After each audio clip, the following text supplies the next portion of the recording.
What's up, everyone? Happy Sunday. A little bit different with this video. What I'm going to do here is tell you what my plans are for this training cycle, which will be 12 weeks long. So as you can see from my previous video where I raced Adam, I have some work to do in the sprinting department. So what I'm going to do is I'm going to have 4 sessions throughout the week.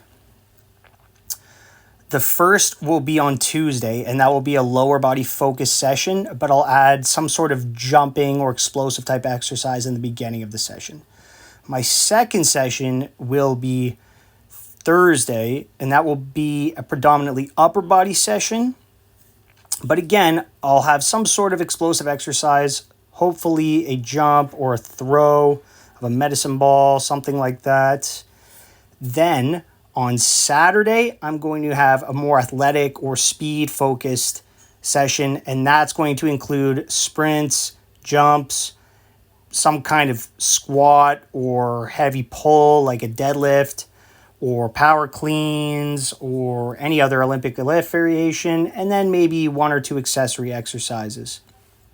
Followed by Sunday session, which is again an athletic or speed type session, but a little bit more focused on the upper body. So I might have an upper body plyometric in there.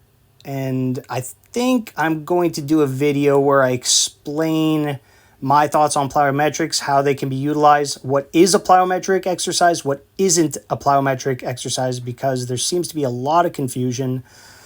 I've done a lot of research in university and just independently, reading a lot of books about plyometrics, reading about the creator of the term plyometric, Dr. Yuri Verkhoshansky of the Soviet Union. And honestly, all athletes need to be utilizing plyometrics. If you're not, you are missing out, my friend. That being said, they are way, way harder on the body than people expect. I know I definitely overused them and abused them when I was younger, and it was to my detriment. They will absolutely destroy your nervous system for a limited time frame. But if you abuse them and don't allow for proper recovery or don't allow for proper load management, you are definitely not going to see the results that you want. But that could be said for any type of exercise. That could be said the same for cardiovascular type exercise. If you just run yourself into the ground, yeah, you might get fit, but you're not going to see performance increases. And there's a definite difference when it comes to performance and fitness. I know a lot of people think they're the same. They're not the same. When you are training for performance, training for sport, you are looking for results. You should see results trending upward over time. Training for fitness is just essentially moving your body to gain the health benefits of moving your body. There are many ways you could go about fitness. You just have to move. You can do whatever you'd like as long as you're having fun, you're burning calories or gaining muscle, expending energy. But when you're training, there has to be a plan. There has to be some sort of direction. Training without a plan is like walking down a road with your eyes closed. You don't know what's going to happen. You have no direction. You have no sense of where you are. In the past, I didn't really build my plan ahead of time. I had some inclination as where I wanted to go, but I would just rip it as hard as I could every session. And when you're young, you definitely need to learn how to train hard. You have to understand what your body is capable and what it's not capable of. But if you don't do that when you're young in your elementary school and high school years, I'm sorry to tell you this, you've lost out on that opportunity. It doesn't mean you can't train. It doesn't mean you can't experiment, but it just means that the stakes are a lot higher. I can destroy my body although I don't think you should want to do this, but you can get away with overdoing your training when you are 10 years old, 12 years old, 16 years old. Your recovery capabilities are insanely greater than when you are in your 30s, 40s, 50s. You're working a full-time job, you have children, you have responsibilities. When you're young, you have very little responsibilities. And if you need to spend so many months in a cast or doing rehab because you've destroyed your ACL or you've had Tommy John surgery or, any kind of tendinopathy, you can afford that when you're younger. But when you're older, you can't really afford that. And that being said, as you get older, you must get wiser. Unfortunately, when you start training when you're older, your training age and your knowledge is limited. And that's where a coach comes in. You should be utilizing a coach. I recommend utilizing coaches in anything you're doing.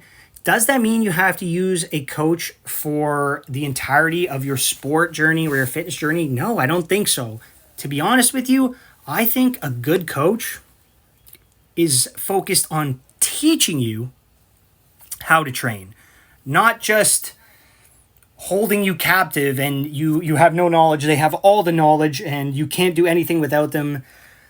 That seems like a coach who's a grifter or charlatan, and I would not recommend going with a coach like that. I would see a good coach, as a tutor, as someone who is teaching you, but teaching you for the sake of you understanding yourself how to do it. Yes, you might need those private sessions. Yes, you might need to spend some money, but ultimately, they should teach you how to train. They should teach you how to make your own decisions.